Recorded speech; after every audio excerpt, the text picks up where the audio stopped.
While scanning a deep trench off the California coast, divers Jake and Ben picked up a strange sonar return.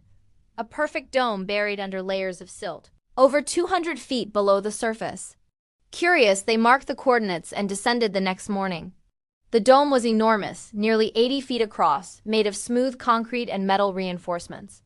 There were no markings, no signs of damage, and no marine growth, as if it had been sealed yesterday. When they circled the top, they noticed a faint outline of a hatch welded shut. "This isn't a wreck," Ben said through the comms. "It's a structure." Back on the boat, they checked naval archives and maps. But there were no records of any installation in that area. The next day, they returned with underwater drills and carefully bored a small hole through the hatch. As soon as the seal broke, a burst of compressed water escaped, followed by the faint hiss of air bubbles. Once the pressure stabilized, they lowered a waterproof camera inside. The feed flickered, then showed what looked like a rusted submarine sitting in a huge chamber. Jake and Ben exchanged uneasy glances. "That dome wasn't just built over it," Jake said. "It was built to hide it." They suited up again and swam inside through the breach. The water was still and strangely warm.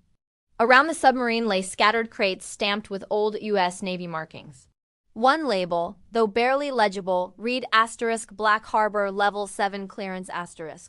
Ben aimed his flashlight at the sub's hatch, sealed from the outside with thick welds. Using a hydraulic spreader, they finally pried it open. The moment the door gave way, a cloud of black water rushed out, and the sonar devices began to crackle with static. Inside the cockpit, they saw no crew, only the twisted remains of equipment fused with what looked like organic material.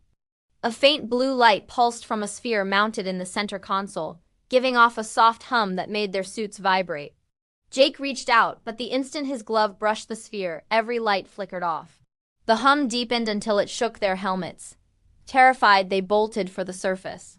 When they climbed aboard their vessel, the dome below began to glow faintly through the dark water. Jake radioed the Coast Guard, but before he could finish, two unidentified voices cut in over the channel. "This is restricted frequency. Power down and await instructions." The Coast Guard never showed up. The area was later marked off as a marine hazard zone. No one knows what was really sealed inside that dome. But sometimes on quiet nights, fishermen swear they can see a blue pulse rising from the depths, like something waking up.